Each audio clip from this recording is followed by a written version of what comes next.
Bonjour à tous, bienvenue dans cette nouvelle édition du JT.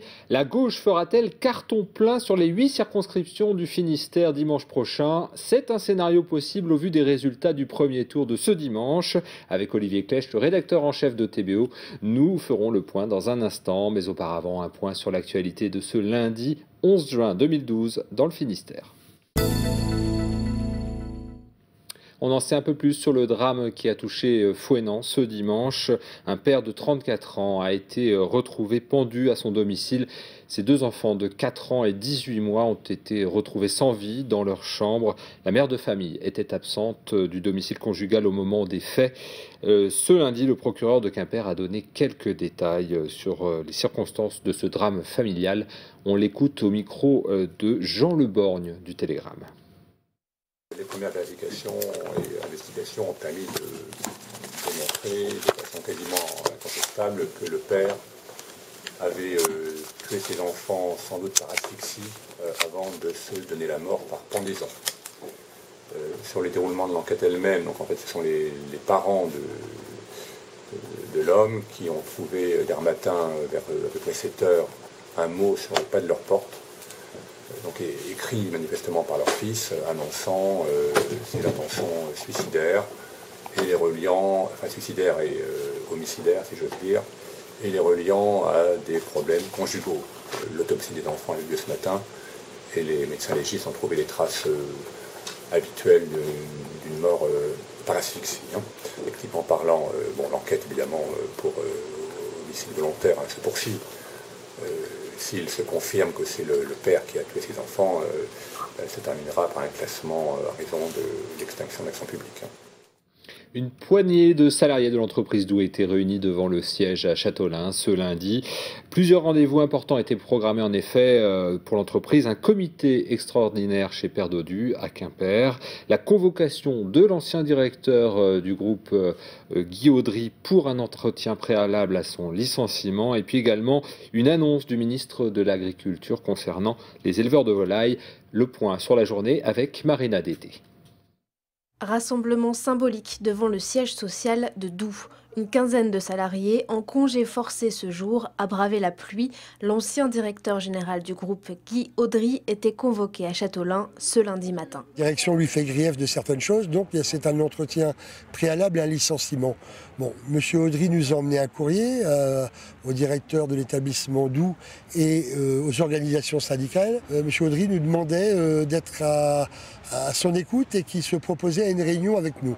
Donc moi je veux entendre aussi ce qu'il a à dire, parce que pour l'instant il n'y a que M. Charles Doux qui s'est exprimé. Depuis plus d'une semaine, suite au redressement judiciaire annoncé, les salariés craignent pour leurs emplois.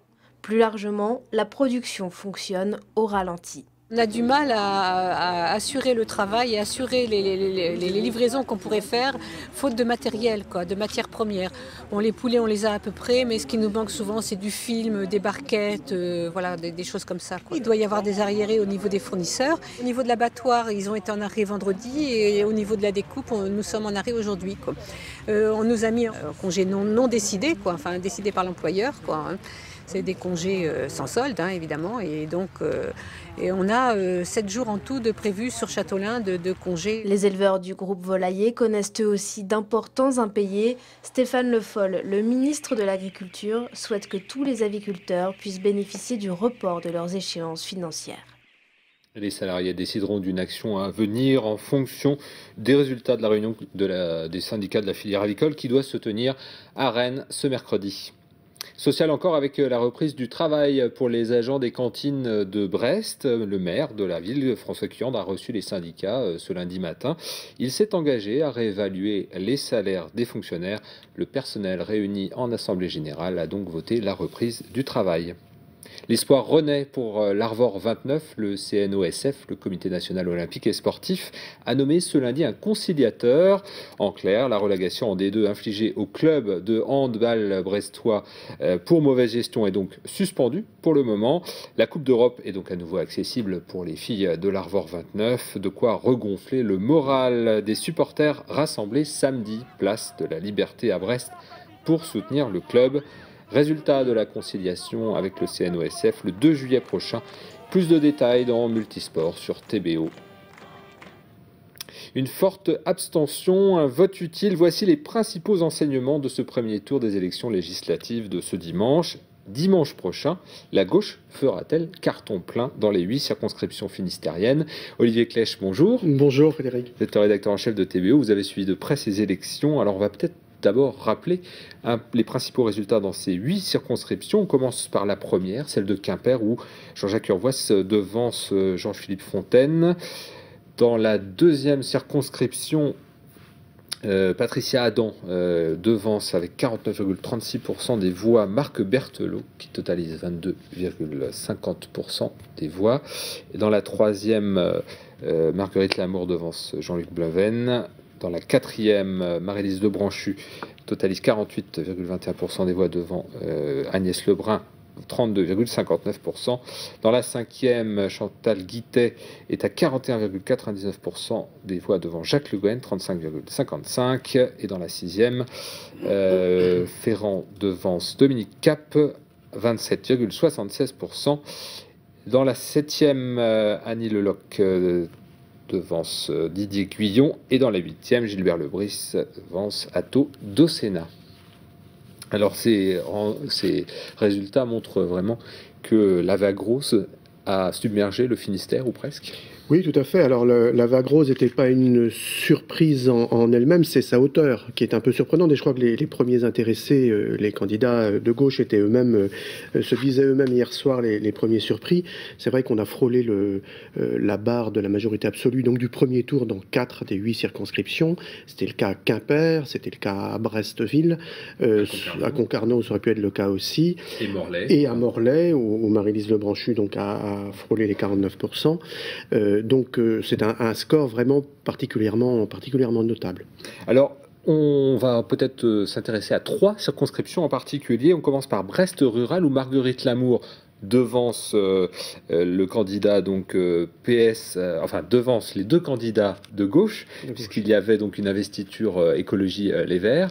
Et là, Marguerite Lamour fait quand même moins bien qu'en 2007. Alors elle fait moins bien de plusieurs points qu'en 2007. C'est quand même malgré tout l'une des 3 circonscriptions tenues par la droite et susceptibles d'être conquises par la gauche qui résiste le mieux, si l'on peut dire, à la vague rose. La situation de Brest rural est un peu particulière, puisqu'il y avait effectivement cette candidate investie à la suite de l'accord entre le PS et Europe Écologie, Magali Deval, qui arrive à une centaine de voix derrière le candidat, on va dire, un peu dissident, qui est le maire de Plabennec, Jean-Luc Bleven, qui prend donc la tête. Elle s'est désistée en sa faveur, comme cela a été prévu, sans surprise et sans hésitation. La difficulté à laquelle va être confrontée Marguerite Lamour la semaine prochaine, c'est qu'elle a peu de réserve de voix. Vous parlez de désistement, c'est le même scénario à Châteaulin-Carré où Christian Troadec a annoncé qu'il se désistait en faveur de Richard Ferrand. Tout à fait, qui se retrouve donc lui aussi à la tête d'une réserve de voix potentielle d'une vingtaine de %, donc dans une situation confortable, voire très confortable, face à son challenger Dominique Cap, le maire de Plougastel, qui avait été mis en selle, si l'on peut dire, par le sortant Christian Ménard. Et qui n'a pas réussi à et qui, lui, n'a pas transformé l'essai dès ce premier tour, en tout cas. On termine avec Landerneau-Landivisio, où Jacques Le Gouen, le député sortant, lui, perd pratiquement 15 points par rapport à son score de 2007. Alors là aussi, une surprise par l'ampleur de la différence entre son score et celui de sa concurrente Chantal Guittet. C'est vrai que Jacques Le Gouen, élu au premier tour en 2002, réélu confortablement en 2007, se trouve cette fois en ballottage défavorable. Donc il lui reste aussi quelques jours pour essayer de redresser la situation, mais il est en position délicate. On a cité les 4 circonscriptions où on a failli passer au premier tour, où les candidats, ont failli passer au premier tour. Pas trop d'inquiétude non plus pour Annie Leloc sur la circonscription de Douarnenez-Pont-l'Abbé. Elle totalise 44% des voix. Voilà, alors c'est la moins bien élue, si l'on peut dire, des candidats de gauche sur ces 4 circonscriptions. C'est vrai que là, on avait une sorte de primaire à droite entre le maire d'Esquibien, Didier Guillon, investi par l'UMP, et puis Michel Canévet, le maire centriste de Plonéo-Lanverne, qui, lui, fait mieux que tous les autres candidats centristes, et de très loin, avec 15%, mais pas suffisamment, toutefois, pour pouvoir prétendre jouer un rôle dans ce second tour. Olivier Olivier. Tous ces candidats, vous les retrouverez dans des débats que vous animez, 8 débats en tout. Le premier a lieu ce mardi à 22h30, ce sera Brest Rural, donc Marguerite Lamour et Jean-Luc Blanven se retrouveront sur le plateau de TBO en votre compagnie. Merci beaucoup d'être venu commenter ces résultats du premier tour de l'élection législative. Deuxième tour dimanche prochain, TBO sera aussi là. Pour notre part, nous nous retrouvons demain à 18h15 pour un nouveau point sur l'actualité dans le Finistère. Merci, bonne soirée à vous.